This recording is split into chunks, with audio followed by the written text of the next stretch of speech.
Welcome back to Cocktails and Conversations. Today, I'm joined by the dynamic and visionary Donna Dia, founder of The Beauty Beat, a platform that's redefining the beauty conversation for women of color and beyond. In this episode, we dive into the steps, twists, and turns of building something meaningful, what it really takes to bring your vision to life and put something into the world that you truly believe in. Donna shares the evolution of her journey, from her early love for beauty and culture to launching one of UK's most exciting beauty communities. We talk honestly about the hustle behind the highlight reel, the challenges, the pivots, the lesson learned, and the moment that tested her, but also those that reminded her of why she started. With a cocktail in hand, we unpack what it means to lead with purpose, build from a place of passion, and to keep showing up even when the path is anything but clear. This conversation is full of insight, laughter, and the kind of real talk that makes you feel seen. Whether you're building something of your own or standing at a crossroads, this one's a reminder that you're not alone and that there's real power in staying true to your voice. So pour yourself a drink, settle in, and join us as we explore the art of creating, growing, and thriving on your own terms. This is Cocktails and Conversations. Let's get into it. Hey, beautiful people. Welcome to Cocktails and Conversations. Today, I've got, I know I said it every episode, but seriously, today, I've got a beautiful soul in the studio with me, and we're going to go in. Donna, please introduce yourself to our listeners. Deborah. Hi, I'm Donna Dia. I'm the founder of The Beauty Beat, and I am so excited to be here. Cocktails and Conversations. Yes. And we're going to have conversations as well as some and some cocktails. Absolutely. On that note, let me pour you a cocktail, girl. Please. This is beautiful. Thank Firstly, you. this is a beautiful setup. I feel like I'm in my living room. This is what it is. And it's just, of course it's you. So I expected. Thank you. I expected nothing less. And one for me. So, cheers. Cheers to us. Cheers. Oh, yes. Cheers, guys. That's good. That's really good. I see every episode, but I really am that girl. What is this? Well, it's my little concoction. It's a little cocktail. Might need the recipe afterwards. Okay. Sure. Trying to loosen that conversation. Well, maybe a few more of this I will let you in. Maybe, a little recipe book might be coming soon. Okay. You never know, so I need to keep the secrets. Might be more conversations than cocktails at this point, but but let's get straight to it. I want to know what small Donna was like. It's funny because I have a 3-year-old, and so you asked me that question. Okay, hold on. I thought you had one. Oh no, I have 2. Because I've met one. Yes, you have. I have a 3-year-old and a 1-year-old. Yes, so okay. I had another one. Okay. And so I say that because it's like looking at me. He is, he's persistent and confident, and he's just got this energy about him that reminds me of me. Oh, so I think, to answer your question, little Donna was a dreamer. She was, quite bold, I think, but also very sensitive child. And I think that those characteristics have kind of stayed with me actually until today. But yeah, it's funny to see those characteristics in a mini version of really you. Is. It really is. Because to be honest, disclaimer, when I was younger, I didn't want kids because I'm from a family of parents broke up and and I was like, maybe I don't want this. I don't want this for. And it also goes into. I'm going way off topic here, but literally, then my sister had a kid, and then I was like, damn, the love is literally a mini you, and you get to basically shape them. You get to, that's such a responsibility. I was like, oh my God, I so want that for myself. Yes. And like literally, kids are like a big passion. One of my biggest, I pray God will grant me this, but to be able to build a school back in Ghana, I would love to be able to just give back to so many kids. And children are so pure and they so just pure. My niece and nephews, like I've got 2 nephews, and they're like always asking questions, and the way they talk to you, and you're just like, I just want to live in your brain. Yeah. So Also, children of the truth, they will they will humble you. They will, you know, they will humble they you. will humble you. But you know, will humble and you. also they will. For me, they're a great motivator. Yeah. You know, they're a great motivator. You know, on those days where entrepreneurship is hard, and we're going to get into that. But they're a great motivator to keep going.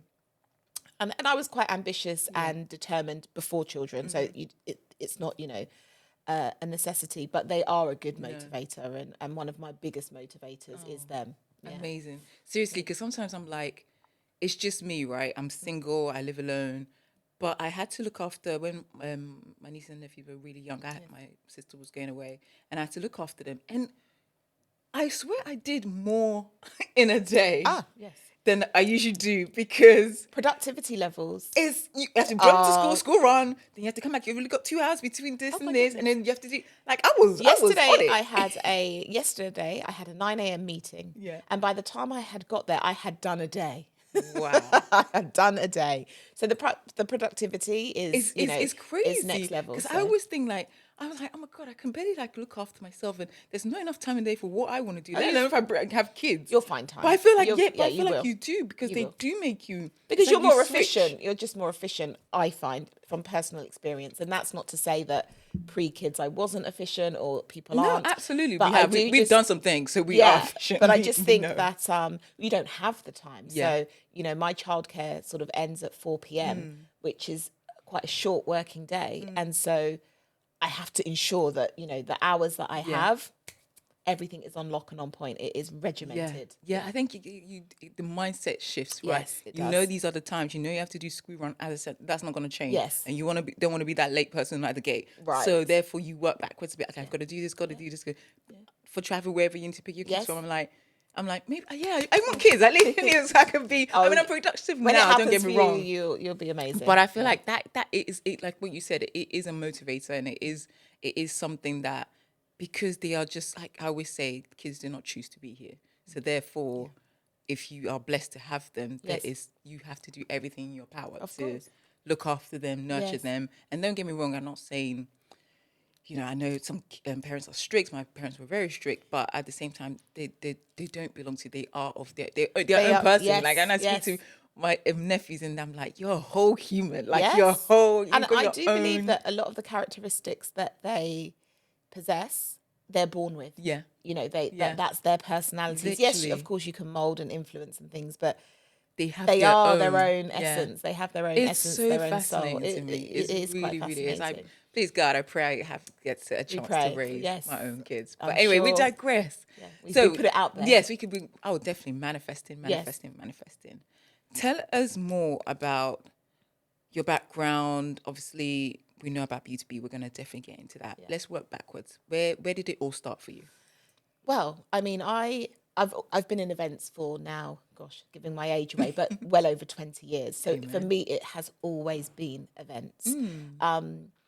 However, I've done all sorts of events, and it took me quite a while to find my home, my professional home, in terms of, which is definitely beauty, and it's definitely, Black beauty, women of colour, but that took years to kind of identify. Yeah. And I think that's important to say, because I have lots of young people message or reach out, and they're like, I'm 22 and I don't know what I'm doing.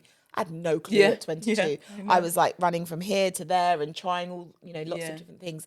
So I think it's important to kind of share that you don't have to have that, direction. And it's great if you do, but if you don't, it's fine. Yeah. But my background, I went to London College of Fashion when it was still called that. I know, same. I did textiles. What did you do? I did fashion PR and, what was it? Fashion PR and something else. Yeah, I did fashion, textiles, embroidery. Okay. Oh my gosh. Yeah, I know. So you're like handy. I was very tactile. I did love curating. I like the amount I spend on tailoring. I really wish I knew more about sort of like the kind of the textile sort of. Yeah. And anyway, I digress. So I started at LCF, and then my first job was in PR, because I'd sort of done and studied fashion PR, and it just literally by coincidence that the agency I was doing work experience for were doing some big fashion week events, and like we're talking 1999, 2000s, and it was just to date, it's one of the most exhilarating professional experiences. Those first events, and I just fell in love. I fell in love with events. I fell in love with the process of planning events, executing them, but also the end point. Just seeing it come to fruition. But also the end point of the pressure. Okay, so you know the thing with events is that you work and you work. Oh my and God, yeah. There's I mean, I don't need to tell you. There's so many elements, and you're many juggling elements. so many things. But that the date of the event is when that pressure eases. It's the release. And so I've always been addicted to the rush and then the kind of relax. And so I started off in that PR agency, got a taste of events, and I wasn't actually there to do events, but they were short staffed, and they were like, "Oh, Donna, can you help with this?" I was 19, something like that, and I loved it.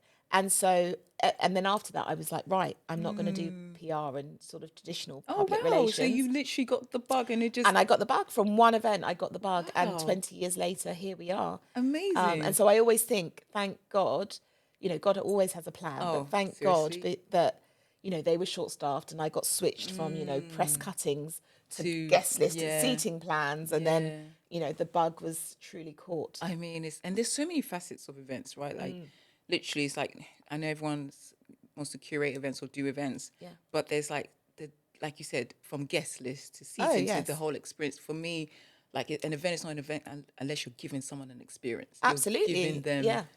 As soon as they walk into the room, from the smell to the look to the lights, it's like, and those are the things that needs to come from your brain and into. 100%. It's for me, that's my rush into seeing this, knowing what I want someone to experience, and then them actually experiencing it, because everyone's different, and seeing right? it, and seeing how your vision impacts different attendees, because you'll sort of think this was the perfect venue, and the florals are wonderful, and all the different sort of production elements, but it's in your mind and it's your creative vision. Literally. And so it is always a joy, usually, hopefully, when you see kind of people coming in and experiencing your creative vision. I love that. It's a rush. Like, I feel like it's like when an artist is on stage and people are singing their songs back to them. I feel like that when I see a room full of people at an event. Never thought about it from that perspective, but I'll take it. But I feel like because you've done this, and I don't know, it's for me that's how I see it. It's like that feeling of like, I feel like, I mean, I don't know what it's like because I've never been on stage with thousands of people singing my song back to me, but you never know, I might turn into an artist one day. Many careers, I don't know. I think let me stick to this one. I've got going on. I'm doing a lot. But thank God, I appreciate it. Oh, please, I'm not complaining, God.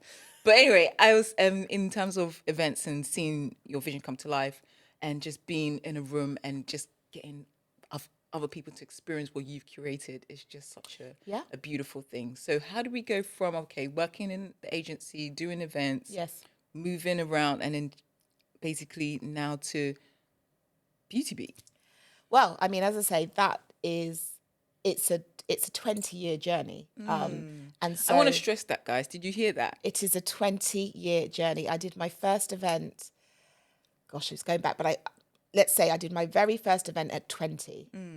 Okay. And then I did my very first Beauty Beat at 41. Wow. No.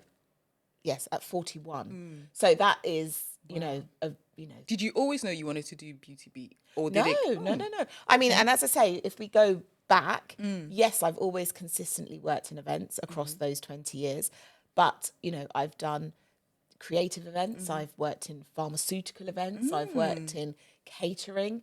Oh wow! Yeah, I mean, literally, I didn't know this about you. Yeah, no, all manner of events, right. But I love that, and I think that when I'm now looking to expand the team and employ people, I look for people whose CVs are varied, because what I learned at working for a catering agency, very hard, compared to what I learned working venue side or for pharma and doing international events and having to do events in different time zones, that they all contribute to what Beauty Beat looks like. But to answer your question, no, I didn't always know I wanted to do Beauty Beat. And in fact, I only kind of transferred into beauty events probably about 7 years ago. Oh, wow. So in fact, 10 Yeah. years ago, if you'd sort of spoken to me about owning and running a large scale beauty event, Yeah. It didn't wasn't even even cross in your my mind. mind. It didn't even But cross your what mind. did happen is that when I did move into beauty Yeah. as an industry, I fell in love with beauty because it's just one of the best industries to work in my opinion. It But is. It is. also,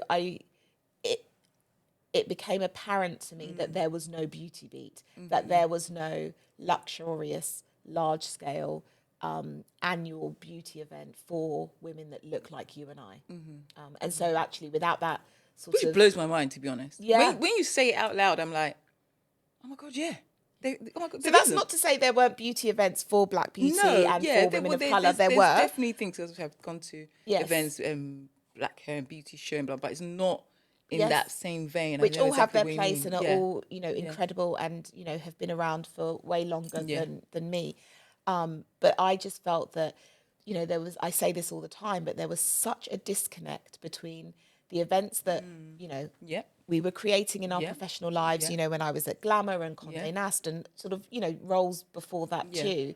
You go to these beautiful events where every single element, as you just sort of alluded to, is thought about from, is the champagne flute of a, long enough? Is the stem Yeah. thin enough? Yeah. Is the place name are the curated? Is the color absolutely. matching the napkins? Is the I mean, slap? Yeah. I've worked on events where we've sourced and paid a calligrapher just to write the cards. Yeah. Do you know what I mean? Yeah. Like Yeah. that level of detail. Yeah. I didn't think that there was a beauty event, a consumer beauty event that was offering that, Yeah. or not Yeah. quite that, Yeah. but Yeah. offering Yeah. as much of that luxury And and detail consideration. oriented in consideration to the consumer. And Definitely. so that's kind of it was years of sort of, oh, this is unusual that when I go to personal events in my weekends and things, they're like this, but then when I'm at work my events are like this. Yeah. And so slowly the kind of idea of beauty beat emerged, and that's how it came to. And why Beauty Beat? Why the name Beauty Beat? Oh my goodness. It's so funny. So I'm a big pen and paper girl. Oh. So I'm In this always, day of technology, I mean, honestly, everyone's always like, "Why have you got a pen?" I'm a notes app kind of girl. Yeah. So but when it comes to creative Yeah. processes for me, it's pen and paper. Yeah. So anyway, I say all of that because I'd had the idea and I was like, right, I definitely want to do a large scale luxury beauty event for women of color and Black beauty. And so I was, writing all these different names. And for me, Can you share some of the names? I just don't even know. I mean, there was the one that I do remember, and some girlfriends were like, absolutely not, was For Us, By Us. Oh, no. Like, yeah. Sorry, I didn't mean to sound. My girlfriends were honest. That's why you can't have yes people around you. And I was really excited, and I put it in the WhatsApp, and they were just like, no, what's this? And so, I then wrote, I kind of then went back to the drawing board quite quickly. And I was, writing down all of the words that I associate with beauty, Black women, luxury. And beat was one of those words. And just by, again, coincidence, by God's grace, I'd written beat, the word beat, next to the word beauty. And I was like, beauty beat. And, sat on it for a while, a couple of days, was a bit scared to put it back in the WhatsApp group, to be honest. And then, I put it back in the WhatsApp group and they were like, that's it. Yeah.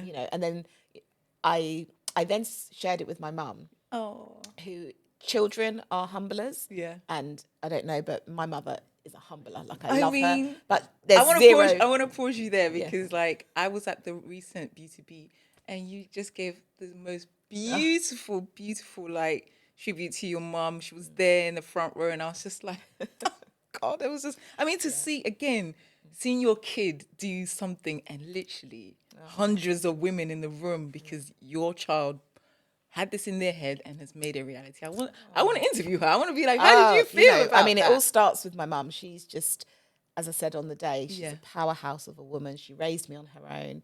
She's done a remarkable job. And that's not me ego. That's just everything that absolutely. she has achieved. I'm so proud of her. Yeah. And so yeah, it all stems back to her. And so I sent the beauty beat to the name, and I was like, oh mum, what do you think of this? She was like, but why are they beating? It's a bit aggressive. They're beating. Who's getting beat? And I was like, she's like, you want me to beat you? And I was like, oh my goodness.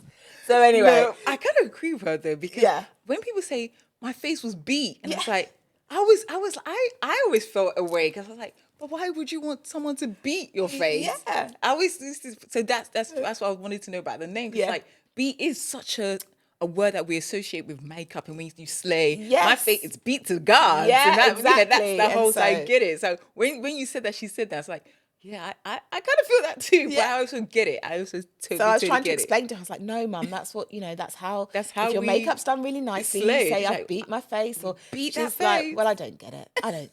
And even to today, even the brand, she loves Beauty Beat, and she's the first one there. But she's always a bit like, oh, the name, that it's just the name, and I'm like, anyway. But I love the name. And the name has become iconic. The beauty beat, like yeah. literally, people are known about it, speaking about it, and experiencing it. Because what were your fears, if any, of bringing it into the world? Because obviously, from your dining table, writing it, sending it Yes. to your close friends, to actually, this is what I'm doing. I mean, the biggest fear, of course, was, could I do it?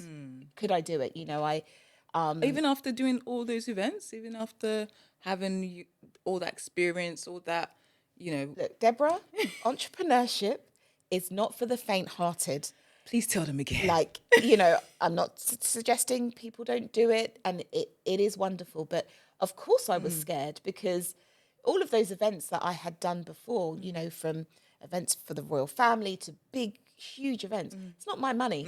Okay. It's not my money. Someone else has kind of, got the concept, and I'm bringing that to life. Yeah, you're But facilitating someone's. but the responsibility isn't mine. yeah. It's not my If mortgage. we can't pay the florist, that's not on you. Yeah, Like, it's you not go my to that mortgage person that's and just on the line. It's not my dining table, kitchen, food in my fridge that is on the line. So of course I was terrified, and it also meant giving up a job that I loved.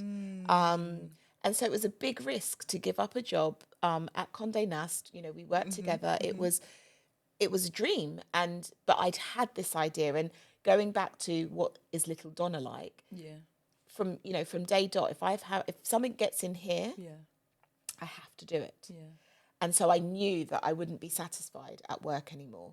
Whereas previously I'd been so satisfied, I'd felt so fulfilled with my role, but because it had gone into my head, it was during my maternity leave, it had gone into my head, and yeah, I had to do it. But it was fear. I was very scared about raising the money in year one. And I'm always very honest about the fact that for the very first Beauty Beat, I did not raise the money. Wow. I didn't raise the money. And so I think it's important to share that, because Absolutely. a lot of people And it was incredible. I was there, so. Thank you. But Yeah. no, didn't raise the money, had to self-fund the shortfall. And I think it's important to share that, because I think the realities of it. And I think that so many, you can see the glossiness potentially of Beauty Beat as it is now, and think that it was easy, but it wasn't. And it was, also at that time I had a very small child, and you're giving all your savings, and but financial, it's like you're jeopardizing any security you might have for them in your personal, household. Yeah. To run after an idea that you don't know is going to work. But yes, Risks, that right? it was risk. It was risk, risk, but we overcame the fear, and we did it anyway, as they say. Feel the fear, do it anyway. Feel the fear and do it anyway. And like we said, we're not telling anyone not to be an entrepreneur or not to quit your job. I mean, please consider all your options before you do, because it's not for the faint-hearted. But at the same time, like you said, once it was in there, yes, there was no going back. And it is by far, starting Beauty Beat and taking the leap is by far the absolute best professional decision I have ever made. Wow. But that does not mean that it wasn't terrifying, and that there aren't extreme highs in conjunction with tremendously extreme lows. I mean, So tell our audience. So you've got this idea. You've soft launched it in terms of the name with your close friends and family. Where do you go from there? So someone's at home right now, they want to do the same. They've got an idea, they want to do, but in this day and age with cost of living crisis, where do you go? How do you be like, okay, you've got the conviction, you're ready to take the risk. What is the first step? I mean, I started quite slowly, and what I did was I kind of, obviously events was my background, so we've just spoken about my experience, so I knew exactly what was involved in producing an event, so that was second nature to me. But there were other things that were not, the kind of admin, logistical things around starting a business, getting a website, the domain name. So I just did little things at first. So on that to-do list, it was I needed to get a domain name, I needed to get a website built, I needed to get the Instagram handle. So it, I know, right? Just small things that that aren't necessarily big budget items, but without them, what are you doing? Definitely. Even this, like trying to get the name, and it's like how many times I had to put cocktails in there because this was taken and that was taken and this was taken, and so that kind of takes its toll. Then getting a logo and how does it going to look? And exactly. the So whole what shebang. I did was I was like, right, I gave myself 6 months to get all of the kind of foundational work done. So it was, I got the logo, before even doing that, the name, then the domains, then company's house, registering the business, getting a graphic designer to do the logo and getting all of those things ready so that once I launched, I wasn't faffing around trying to get those things done, because you only get, I believe, one chance to shoot your shot, especially when it's like with brands and things like that. So what I didn't want to do is go out into the world and say, oh, I've got this event, I've got this idea, and then someone actually take me up on it and be like, okay, send me the deck. And I don't have a deck. So it was like making sure that all of those things were airtight, so that when I did pitch and I did make my initial approaches, if somebody, responded, which I was, praying for, I was ready. Because I think that if you shoot your shot and by God's grace, you are successful, and then you're not ready, I mean, come on. So that would be my advice. And what could you? I mean, you don't have to share. Yes. But what would, let's say, I'm really bad at pitching. I'm not good at it. I've been so blessed pitching. that I haven't had to pitch for one job in any of my events, and Amazing. I'm praying it will continue. But as a tip, what tip could you give someone who is going to pitch? Obviously, you know it right in your head of what you do, how you're going to do, how amazing it's going to be. How do you get an outsider to understand that? You practice. You practice and practice, and you know your product inside out, so that if they ask you a question, from any angle, you've got the answer. It flows naturally and eloquently because you have practiced and you know your product, or it could be an event, it could be a physical product, it could be a podcast, whatever the product is, whatever your business is, know it inside out, back to front, upside down, so that when you are in that environment and you've got, you're pitching to 4 people, 4 strangers who you don't know, and you're nervous because this means this is make or break for you. If you're going to make that budget line this is make or break not. for you, and so you're nervous. But what nerves cannot erase is your knowledge.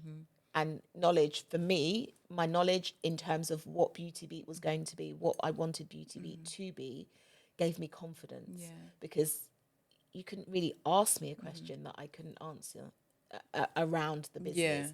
So that would be my one tip. That's really good. Because practicing is, I think I just get in my head about it. But I also guess because you know it, because sometimes it's all in my head, you can, once you are practicing with friends, with family, those are the people that are going to give you that honest feedback. Because it's also good, I guess, to practice with people who are not in the industry. Because sometimes I've said something and then one of my family members who's not in the industry be like, but what about this? And so why this? And I'm like, why are you asking me these questions? But it's so true, right? True. It's like, because they're not, because we've been in it, we know that world. We just assume everyone else knows that world. And the best way to do that, I find, is, if you've got an idea or you've got a concept that you want to communicate to someone else, write it down in almost baby speak. Write it as if you're going to communicate that to a 5-year-old. And that way it's clear and it's concise and it's to the point. And then of course you can zhuzh it up for Yeah. who you. No, but that's But good advice. if you've got the basis, and if you can communicate your idea to a child and they understand it, then nobody can misunderstand what you're, that's a good So tip. that is kind of how That's a I very always, good even when I write emails, I write them like I'm writing them to a child, and then I zhuzh them up. If it's like a, Exactly. So That's really good advice actually, because I think I get so much into my head about it, thinking I'm looking at the end result, right? I can see this beautiful event and we need to do this and this, but it's like you have to walk it back. Yes. You have to get that person on board, and I feel like pitching is also kind of selling yourself, right? Yeah, It's literally giving that person essence of why you're so passionate about that idea, why you want them to come on board, so and why really support you, this. in this day and age, there are so many businesses and so many, there'll be duplicates of everything. So, you have to persuade, brands or partners or investors or whoever it may be, that not only is your product solid, but you are solid. You are worth investing in Yeah. too. And I think that's a balance. But yeah, practice and precision, I think, are my two That's tips. good tips. That's very good tips, guys. So I want to know, from the first Beauty Beat to now, how many brands did you start with? How many brands said, okay, we're going to go on this journey with you? So yes, the first year, the first year was the ghetto, as they say, like no proof of concept. In the trenches. It was we were in the trenches. I was below the trenches. Oh, there was no proof of concept. There was nothing. Yeah. But, and I say this all the time, I think in year one, I must have sent, in excess of 200, maybe even 300 emails, messages, reaching out and in the end, and I still am so grateful.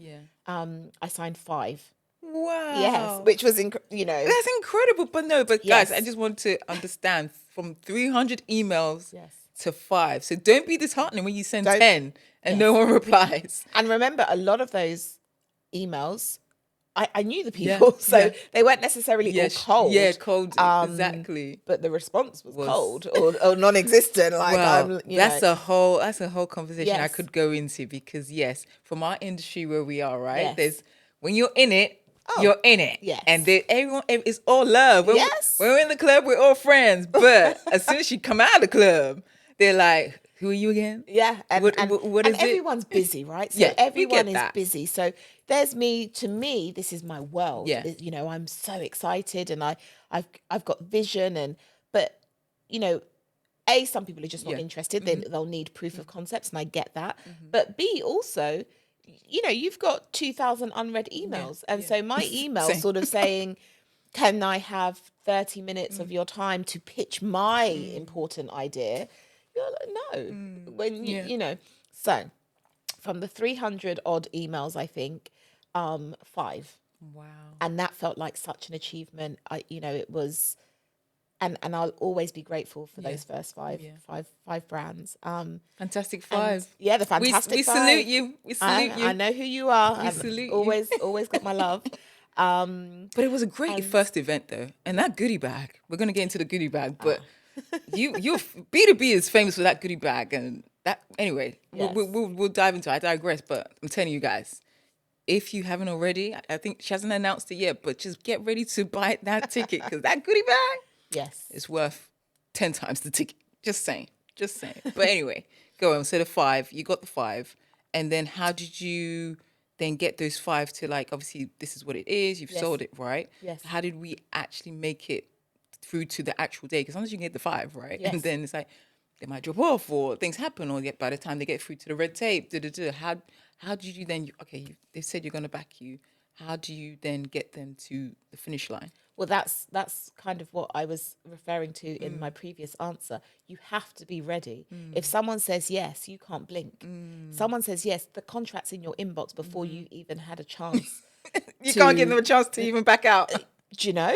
Yeah. Because things change. It's it's volatile. There's so the minute my contracts were ready, before I had the domain name, my contracts were ready. Yeah. Because I just knew that if I was blessed enough to get a yes from a brand, I needed to be able to lock that in. Yeah. And so, yes, it was literally like, yes, we'll do it. contract is there, the partnership agreement is there. Let's get straight into our legal teams discussing, and let's get that signed so that partnership is confirmed. It's legally binding, and to be fair, the brands are great, and I haven't had that issue. But yes, that was it. I was ready. I was ready that if I was blessed with a yes, I was good to go. And so that's how you get it over the line. And that's a work ethic that I learned very early in my career, and I adopt it to this day. Amazing. Yeah, because you can't blink. Amazing. And obviously I was there for the first one, but for you, as the creative, this has come from your head to the floor. How did you feel in that moment when you opened the doors for the first time? I mean, because the first one you still had a queue, babes. Yeah, You had a queue. that was quite astonishing. Because I felt that, as a community we wanted the Beauty Beat. But still to sell out so quickly in year one before, and I love Black women. I love us because people bought tickets before they knew what it was. Yeah. Today, people know the goodie bag and those sorts of things. But in year one, women bought tickets. They turned up, they sent DMs, they shared the content before they knew about the goodie bag or the production levels or the speakers and all of those things. So I'm always so incredibly grateful. And that's why, the ethos behind Beauty Beat is to deliver as much beautifulness, if that's even a word. We can make it a word. to the community that have supported us from year one. And so, it just felt, I think, well, firstly, I was quite, I was quite anxious and we just wanted to get it done. But when the doors closed on Sunday night, I literally sat down, I had a glass, and it wasn't like I burst into tears, sort of, sadly or dramatically. I was just overwhelmed. Yeah. I think I was overwhelmed with gratitude, and with happiness, really. Yeah, it was a really happy moment. Can we cheers to that, please? We need to cheers to that moment because mine is nearly empty. I am such a thirsty girl. Oh my goodness. We can pour you more, girl. It is really lovely, this one. Thank you. There you go. I'm going to be spilling all the secrets with this. But that's we're just having a chat. Yeah. So it's a success. Yes. For year one. How do we then grow on year two into year three? How do you do that? Because sometimes things go well, right? Yes. But then the fear of oh my God, I actually did it can maybe cripple you because it's how do I top that? Because for me anyway, I'm such a perfectionist. Sometimes you're so hell bent on getting it out there. Yes. Once you do that, you release, right? Yes. And then to go again, sometimes you're I don't know if I can go again. I mean, going again was never in doubt for me. And I think, again, it goes back to that being ready. So I knew that we'd had a successful first year. I absolutely knew the Beauty Beat had to return exactly 12 months later.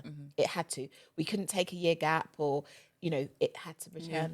And so the Beauty Beat year one was in December. We took a break over Christmas. Yeah. And that first week back, I found out I was pregnant. Oh. Which was phenomenal news. And, we had really wanted that. But it also meant that 9 months later, I was going to be having a baby and delivering Beauty Beat. Oh, and so MG. You just like to just make work for yourself, right? Things are just too easy. Basically, year one, you're that's what's so easy. Year two, I'm just going to give myself a challenge with my 5 brands. Wow. And so that was kind of. I mean, it was never a consideration. I mean, it was a beautiful blessing, and we were thrilled. But I also knew that I would be having a baby weeks before Beauty Beat year 2. And so, having had a baby already, I know the recovery and I know that being out at an event 8 weeks later is not ideal, but we move. And so the plan for year 2 from that January was always Beauty Beat's going to be delivered in December. Donna's going to be postpartum. Everything was strategizing towards that goal of me delivering both Beauty Beat and delivering my beautiful baby. Oh, wow. And so it was a tough year. And so it was a tough year, But again, it focused me, it focused the team. We planned for it. So when I was, looking at venues for year 2, because also the success of Beauty Beat year 1 had meant that we knew Beauty Beat year 2 was going to be bigger. Yeah. So I had to move venues. But when I was looking at the venues, I was looking, okay, brands can go here and here, and the auditoriums here, and my mum and aunties can have the nursery with the baby there. so, so that can be there because I can breastfeed and did it. Yeah. So it was all of those sorts of additional layers that kind of, but it all. I just want to pause. Women are superhumans. Like all these things, no offense to you guys, you're great business We love minds. you. Like, we love you. But the things women have to think about, Yes. the steps we have to take, it's literally 10 times. Because like you're saying, a man doesn't have to think about breastfeeding in between whatever project he's trying to execute. I mean, honestly, it got, for those of you that came to Beauty I mean, Beat sorry, year I'm 2, just assuming maybe you weren't breastfeeding or feed your kids, No, whatever it is. yeah, Breastfeeding, people But- are against it, I don't know. But, But no. But it even comes down to sort of the intricacies of, for those of you that came to Beauty Beat year 2, you'll remember it was set across 3 floors. Well, I needed to make sure that the nursery was on the middle floor, so that if I was on the top floor and the baby needed breastfeeding, it wasn't too much of a journey to get back to the nursery. So all of those things. Wow. So it was additional layers. But what that also meant in year 2 is that I was, working with the team to raise the money for Beauty Beat, but I was pregnant and kind of sort of what all the pregnancy feels, right? And I was just nesting, and I hadn't really realised what Beauty Beat had turned into. And so then when I turned up at Beauty Beat year 2 and the queue, I was like, oh. Yep. And then the team had sort of, a couple of days before the event, because obviously, they were like, Donna, we've had to close the waiting list. It's like 1,500 and something people on the waiting list. And I was like, on the waiting list, I was guys. like, what are we talking about? We sold 1,000 tickets. How are we? So I think I had kind of missed a trick because, and so then we had Beauty Beat year 2, which was phenomenally successful. But it was busy. I hardly saw you when I came because I was like, where's Donna? Where's Donna? Oh, she's somewhere. Because first of all, 3 floors. Yes. And then literally it was beautiful. It was a beautiful energy to be immersed with, like a community that were just there and ready to. And the goodie bag is great, but there was also opportunities to buy products. And people at every stand, there was a queue. Yeah. People buying and spending. Yes. So when they say like, we don't spend or we don't like, that's such a misconception. It's right. It's a wild misconception. And this is why what you're doing is so important, because it is. It's like we spend more. We spend more as a demographic. Of course, we're not a monolith, but we spend. Yeah. We spend. We are one of the most important consumer groups, and I think brands know that now, or are kind of realizing. But what year 2? Every year so far, I mean, it's been 3, but every year I learned something. And so year 1 taught me that Beauty Beat was possible, that it was required, that it was wanted.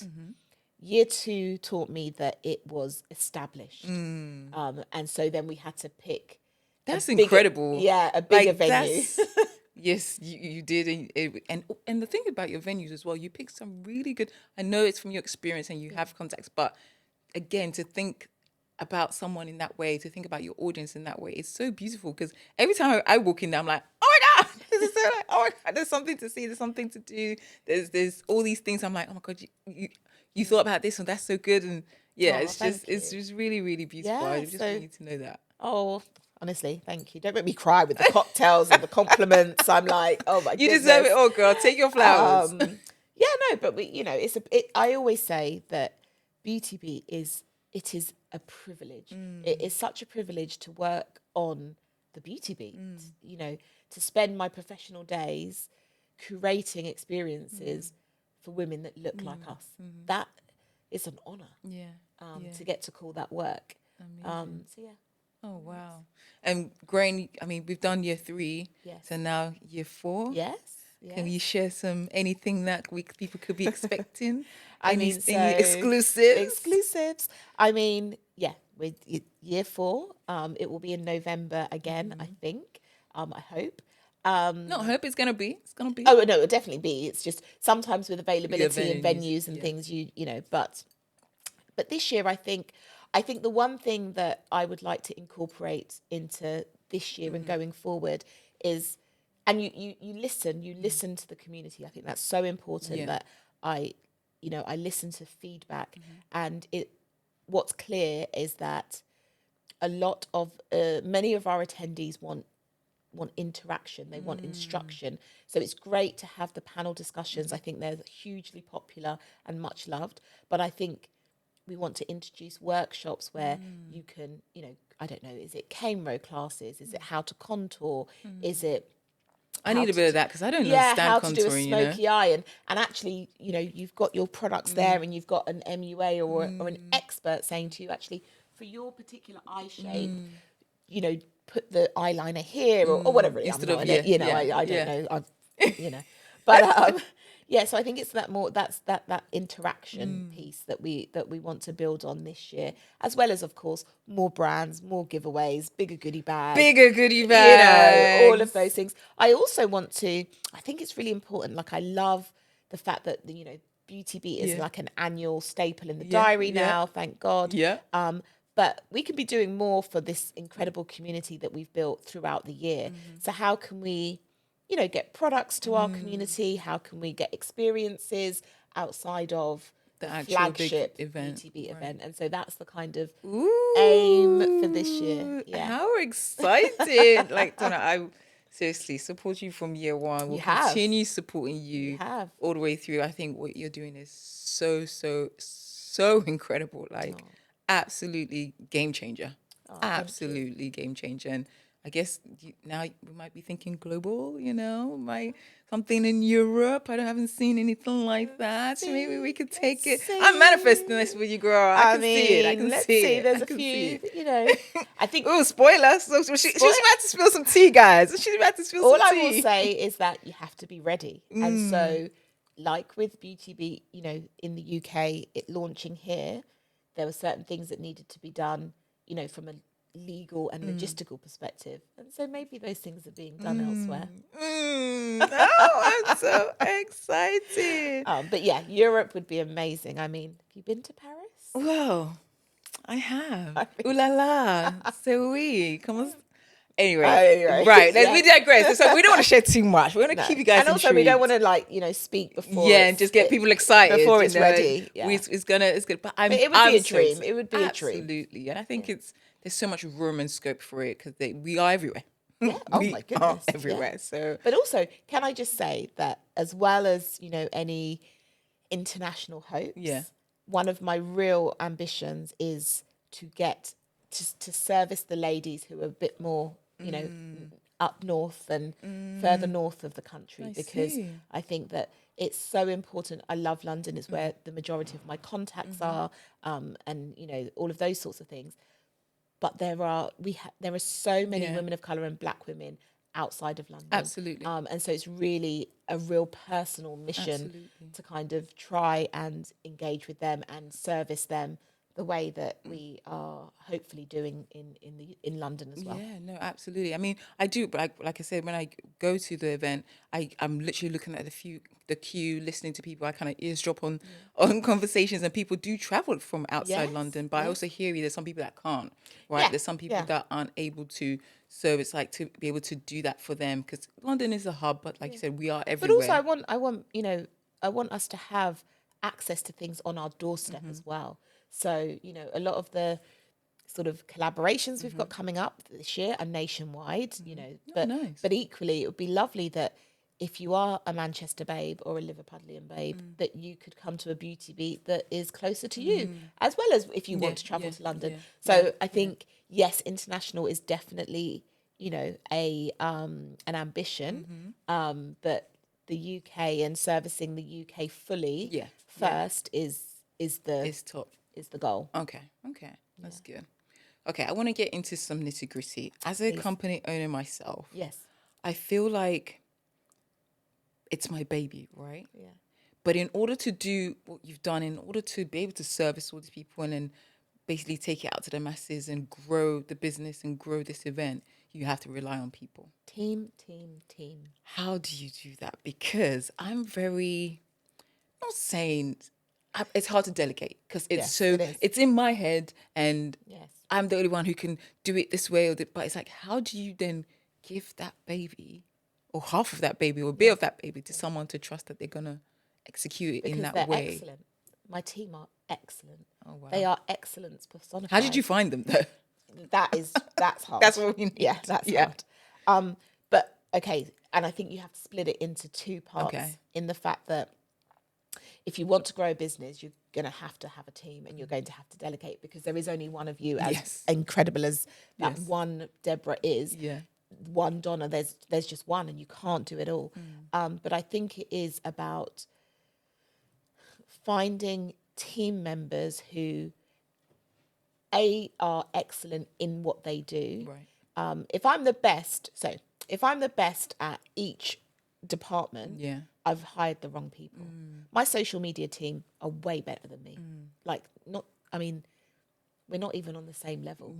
Do you know what I mean? I'm there like trying to work out TikTok and no, they are excellent. And so they teach me.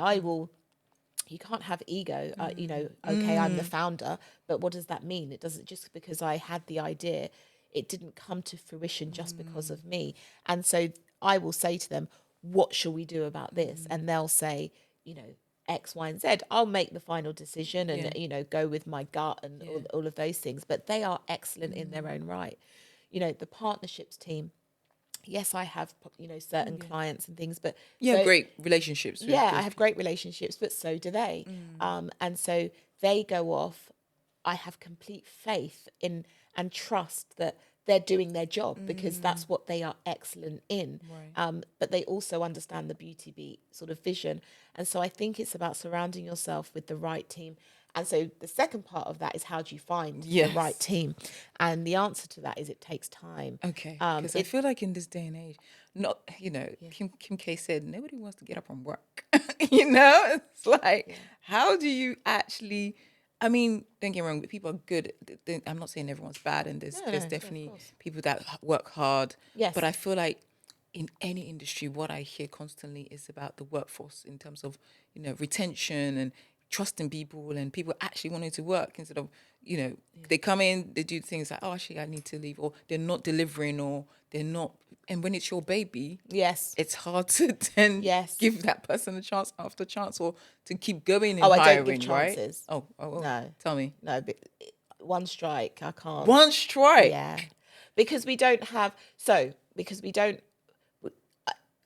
Beauty Beat is too small of a machine for anyone to carry anyone. Right. So if you, and I'm a great believer of, show me who you are and I will believe you. Why are we doing chances? Okay. So, and there's a difference between you genuinely making a mistake. That's different. We all make mistakes. I make mistakes all the time. So that is different. If you make a mistake, it's a genuine mistake, no problem. But if you're showing me who you are, and who you are is that you don't want to work, you don't love the role, you are not motivated, I'm going to believe you the first time you show me that. Right. And then we're done. Right. Because I don't have, especially in year 2 when I was, pregnant and stuff like that, I don't have the capacity. And it's not fair on the other team members. Very true. So if the other team members are all giving 210% and you're giving 80, that's demotivating for everyone. Right. And so it can't remain. It will be like a fungus. It will spread real quick, and I can't. So you show me who you are, and I'll believe it. Yeah, if we can rock and roll, cool. And if we can't, no hard feelings, but good luck. Wow, that's a good one, because I feel like I get in my head about hiring people and giving a sense of my baby to them, right? And also, you do it slowly. Yeah. So there are, it's not like we have an interview, and interviews are great, but interviews are. Sometimes I just want to hire the person and give them like a 3 weeks, just dump them in it, because interviewing to interview people. Why don't you? That's the best way. The best way to do it is to learn on your feet. That's why you have internships. That's why you have freelance contracts. That's why you have probation periods. Let's just try. Let's just see if we rock. And if we do, you'll know really quickly. Yeah. You follow your gut. And so I'm always like, the best job interview for me is at Beauty Beat. So there'll be lots of temporary staff working at Beauty Beat in different roles and different capacities. And instantly you'll know, okay, You know who's- that person's is for the team. That person's going above and beyond. That person's arrived, 30 minutes before the call time, which is already 7:30 a.m. Yeah. They've thought about X, Y, and Z, and they're proactive. And it's like, Yeah, once you're in it, right? Because like you're saying, Yes. interviews, you can interview well. Yes. People come in and you not waste time because you can still interview. But I feel like that is where sometimes it's like, okay, they're great, and then when they're in the job, I've just hired an assistant, my first ever assistant, and that was because of one thing she did at Beauty Beat, and I was like, you. you. So literally, the younger generation, please, I always say it, give 110% because you just never know who's watching. From that, what she did at that showed you, Instantly emailed her. But bearing in mind, Beauty Beat, the physical event, is the busiest I am ever. Yeah. And I still noticed her. And the week after, I was like, I'm going offline now, but can we speak in January? This is the plan. Because of the one thing she did.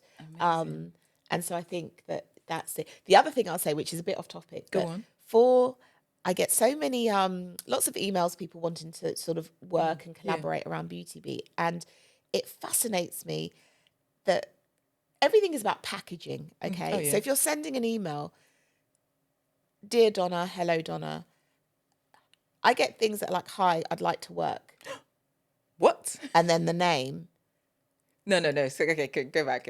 No, So you in your inbox, someone has literally sat at the computer and just written, hi, I want to work, and then their name. Or some people have just attached their CV. I don't know And what. no. And no, and just like from Donna. What are we doing? What's that? Seriously? I kid you not. And so for me, I keep them because they're hilarious to me, because I'm like, so again, it's about working hard and being present, but it's also packaging. Remember that, that email is your first touch point, and absolutely, if you or spelling mistakes, so it's those spell little check things. is free, guys. Yeah, I mean, please. So it's those things as well that I'm like, it's not just about what you do when you are there. Always remember that it's packaging as well. No, I hear you. But yeah, I guess like you're saying, like nothing can flourish without build. You can't do it all, right? You So cannot do it all. Trust. You have to trust. Give them a chance, and one strike. Ooh, I normally give 3. I might have to bring it down. 3? Yeah, because I'm 3. What do you think that is going to change? Okay, right. So maybe I'm slightly harsh, and it's one strike. No, but it's because people. It's to find someone who wants to work. But what do you think's going to change if they don't want to work and they've shown you during strike 1? What do you think's going to change by strike 3? Because everyone needs a chance. I mean, if you got the time, then I think it's more. I keep saying, in terms of business, I've always been the worker, right? I've always been an employee. Same. Yes. So I think with now being a founder and a company owner, I'm having to really. There's a lot of mindset shift I have to do, and I'm struggling a little bit because sometimes I see it from the employee side. I'm like, okay, if this was me, but you do need to shift, and I'm learning that very harshly, but you have to. It is that you don't have time, and we're not talking about mistakes. No. Mistakes are something very different, and as I say, we all do them. I'm talking about work ethic. I'm talking about attitude. I'm talking about presence and energy. And so if you show me that any one of those fundamental elements are not quite on point for me, for the Beauty Beat team, could work really well for another business. But if you're showing me that any of those elements are not quite right, what's the point in, you could get another job that is so, suitable for you, and I can find someone else who's got, who's a better fit. And so I think it's better to, rather than drag it on for 8 months and you're paying salary and they're perhaps hindering the business, they're not happy and you're feeling some type of way. All of that energy detracts from you. So the energy that I'm thinking about in the evenings, like, oh, she's not quite right, or they're not quite right, and oh, they did this today. I could be thinking about an idea that could, you can't give them all that energy. That's so true. expand Beauty Beat, or that could help the team members who are doing incredible things. And so I think it's important. One thing I found as a founder is that my time and my energy are very, very limited. And so I have to be really, really careful about where I expend them. And people who don't want to be there or aren't willing to work is not an area that I can afford to sort of I completely commit energy to. Completely like get you on that. And that brings me to my next question. I am very much not good at having uncomfortable conversations, and I want to learn to be better at having uncomfortable conversations. So I asked my guests, what is an uncomfortable conversation you've had with yourself or with a partner or with the business? It doesn't have to be, you can choose whatever. You can tell us a little or as much as you want. But what is an uncomfortable conversation you've had, and how did you deal with it? So I suppose uncomfortable conversations are two things that make me really uncomfortable. And one thing will make me cry is and this is not to say that I don't value opinions or want them, but if people are negative about Beauty Beat or sort of, but in, because it's such a personal, like, passion project. Absolutely. I take it so personally. Yeah. And it's business. Yeah. And so a bit like me sort of saying, oh, one strike, or if a brand says they don't want to do it, it is business. It's not about me. It's not about Beauty Beat. It's just they may not have the budget. It may not be the right sort of, KPI for them. It might not be the right time, whatever it might be. But that I do take it personally. I haven't learned not to take it personally. I'm getting better, but I'm not quite there yet. And then the other thing that is incredibly difficult for me is, firing. That is, I can't front. I will not sleep the night before, tossing and turning and all kinds of dreams. And oh my goodness, if I can try and delay the meeting or willing anything to come up, like anything to come up that I haven't got used to that yet. I haven't had to do it many times. Thank God. But yeah, it's not, it's not. It's not and easy, that's is even it? when I'm convinced and I absolutely know that this person is not the right fit. Because you're one strike, you're like, Because no. they've had my one strike. It's still uncomfortable. It's, But how do you push through?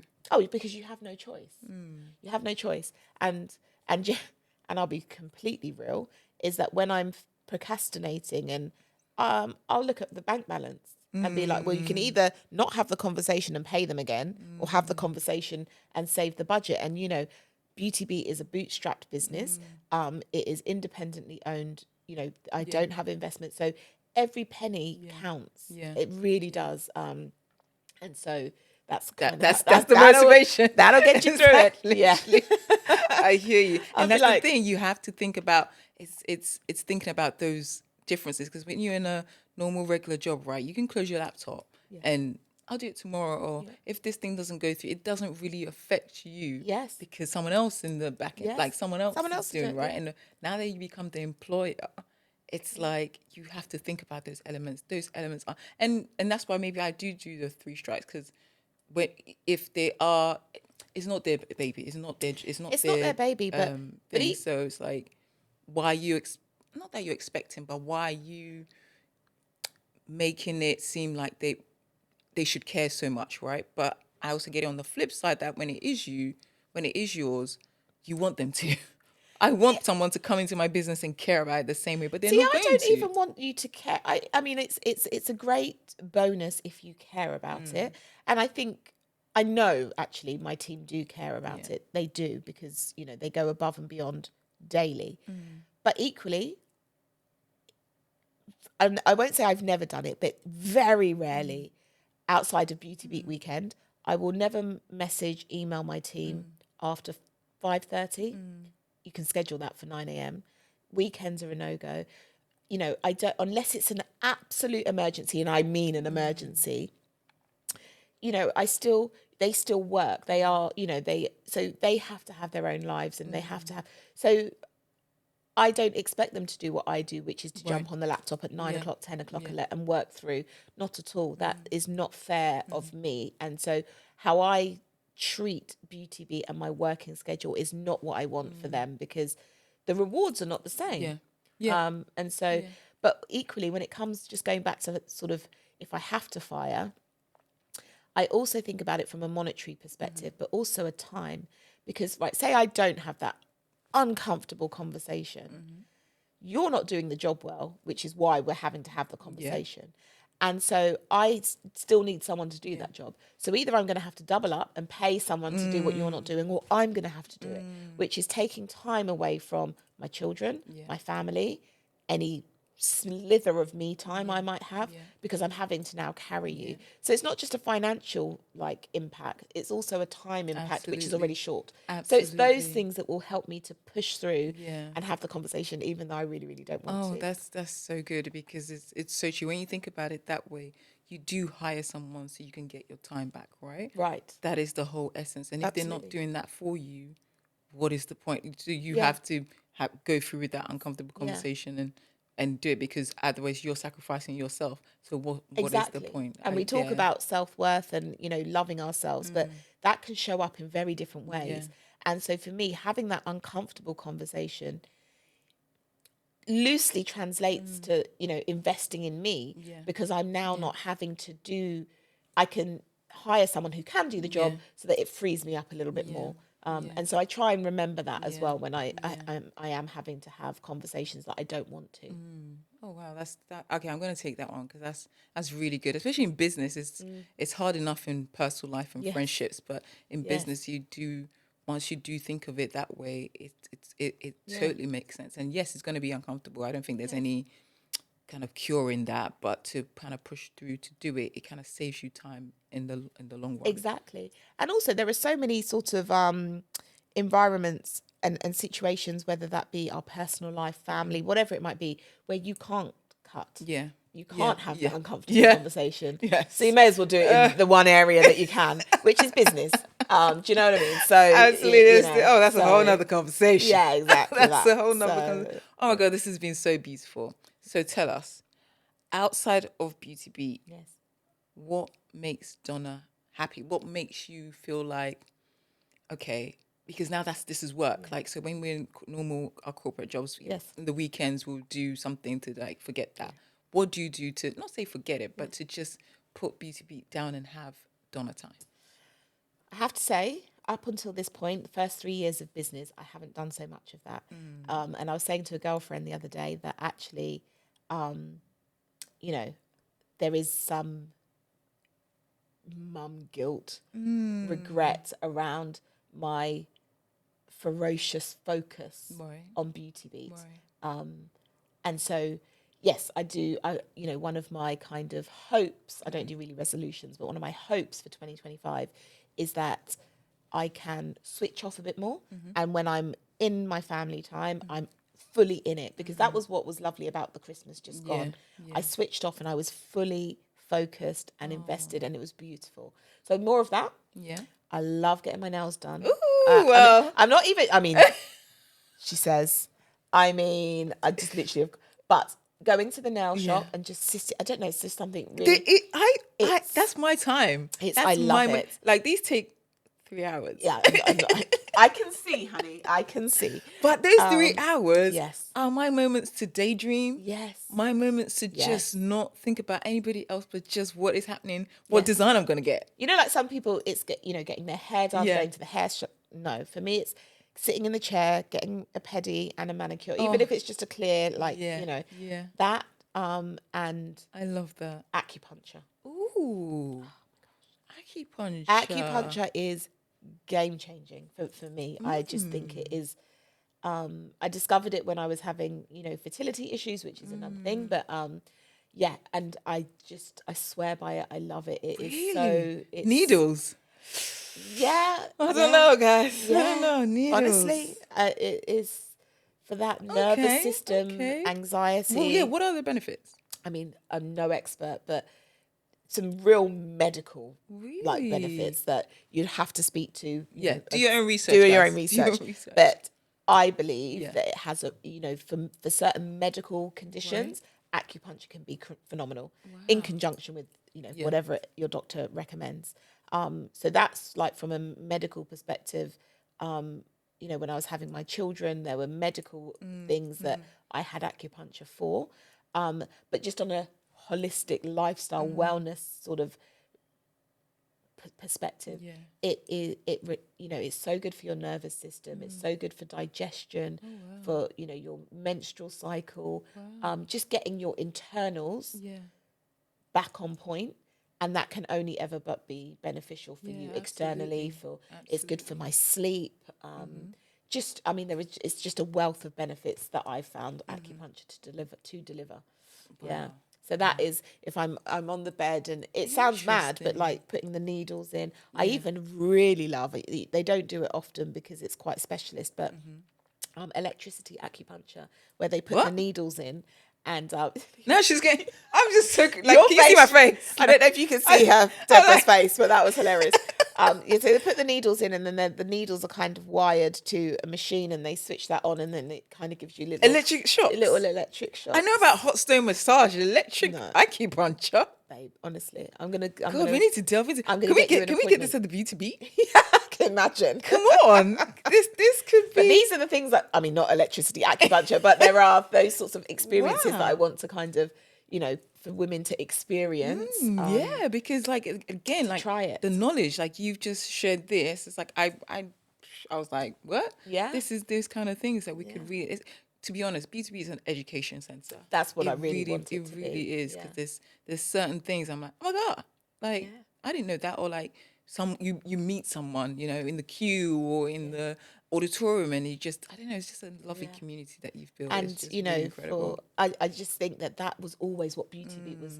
The aim was to, for women to have a great day and to buy products and all of that, but also to learn, to learn about wellness, or to learn about how to contour, and all the things that can help us with that packaging that I was talking about, before, and just a sense of self and confidence, and to just go into a space where you're going to see like-minded people that look like you, people that you can actually ask, like, hey, there's this shade, and they're going to tell you, and they're real. and they're going to understand from your perspective, because, the whole experience is catered for Black women and women that look like us. Not excluding other communities. I mean, you're more than welcome. I always say everyone is welcome at Beauty Beat. I have this question a lot. Everyone is welcome to attend BTB. Absolutely everyone, no matter your gender, how you identify, your skin color, your ethnicity, your background, whatever. Everyone is welcome. But the focus and it is a celebration of Black beauty and women of color. A well-deserved celebration. It is a celebration. We are the focus. We are what the event is built upon. So everyone is welcome, but if you want, there's definitely something for everyone. If you want to join that celebration, then come along, because it and we will never deviate from that celebration, that precision of focus on women of color and black beauty and women that look like me. And it came out of a selfish place, because I didn't see myself, and so instead of sort of continuously and aimlessly searching for it, I was like, let's just build it. Like they say, build what you want to see in the world. Yeah. And you've absolutely done that, and you're friggin' smashing it. Smashing it. Absolutely smashing it. Oh my God, girl. This has been such a beautiful conversation. Thank you so much for coming in to sit with me. Thank you for having me. No, I mean, when I got the invitation, I was like, does she mean me? Yes. I was like, this is the right Donna. Absolutely, you, Donna. And the world needs to hear. And I really hope people will take something out of this, because like literally what you've built is incredible, and I know you've got so much. I keep saying we're at the O2 next, venue wise. She's doing it. But thank you. I appreciate you so much. And the feeling's very mutual. So good luck with the series, and I'm so honoured to have been included and to be here. So thank you. And we'll be back because we've got other things to talk about. Yes, definitely. I can't wait. That electricity acupuncture. Oh, babes, seriously, we're gonna have that basically like in the episode. We need to find a way. We'll do it after, and then we'll come and give you a review. Okay, all right. But thank you for having me. Thank you, really appreciate it. Oh, if you enjoyed that show, please subscribe for more. Thank you for joining me on this week's episode of Cocktails and Conversations. I hope you enjoyed today's chat and found some inspiration to take with you. But the conversation doesn't have to end there. If you loved this episode, make sure you subscribe, like, and leave a comment. Your support means everything, and it helps us reach even more amazing listeners just like you. Also, I'd love to hear your thoughts on this week's topic. So drop a comment, share your favorite moments, and let's keep the discussion going. Make sure you follow us on social media for updates, behind the scenes moments, and a community that's all about personal growth, good vibes, and of course, great conversations. Cheers, and see you next time.